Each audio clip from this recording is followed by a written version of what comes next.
வணக்கம். நிலவி வரும் தமிழக அரசியல் சூழ்நிலையினால் இதை நான் பதிவிடுகிறேன்.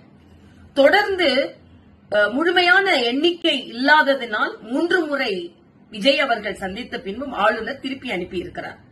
ஆளுநர் மாளிகை தெளிவாக சொல்கிறது, நீங்கள் எண்ணிக்கையோடு வாருங்கள், நாங்கள் அனுமதி தருகிறோம் என்று. ஒவ்வொரு முறையும் எண்ணிக்கை இல்லாமல் சென்று விட்டு ஆளுநர் மீது பழி போடுவது எந்த விதத்திலும் நியாயம் இல்லை. இத்தனை மதிப்பெண்கள் வாங்கினால்தான் தேர்வாக முடியும் என்று தேர்வு இருக்கும் பொழுது அந்த எண்ணிக்கை இல்லாமலே என்னை தேர்வு செய்யுங்கள் என்று சொல்வது தவறு. அது மக்களின் நம்பிக்கை பெற்றதாக ஆகாது. அது மட்டுமல்ல, இன்றைய காலகட்டத்தில் தமிழக முதலமைச்சர் அவர்கள் சொல்கிறார்கள், தனிப்பெரும் கட்சியை நீங்கள் அழைக்க வேண்டும் என்று சொல்லிவிட்டு பின்னால் இருந்து அதற்கு பல முட்டுக்கட்டைகளையும் போட்டுக் கொண்டிருக்கிறார்கள்.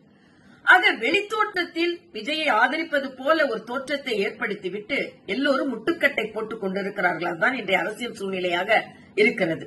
கம்யூனிஸ்டுகள் ஆதரவை தெரிவித்துவிட்டு மத்தியில் இருந்து பாரதிய ஜனதா கட்சி ஆளுநருக்கு அழுத்தம் தருகிறது என்று சொல்கிறார்கள். அதிலும் உண்மை இல்லை. நான் கேட்கிறேன், திருமாவளவன் அவர்களின் ஆதரவுக்காக காத்திருக்கிறோம் என்று சொல்கிறார்கள்.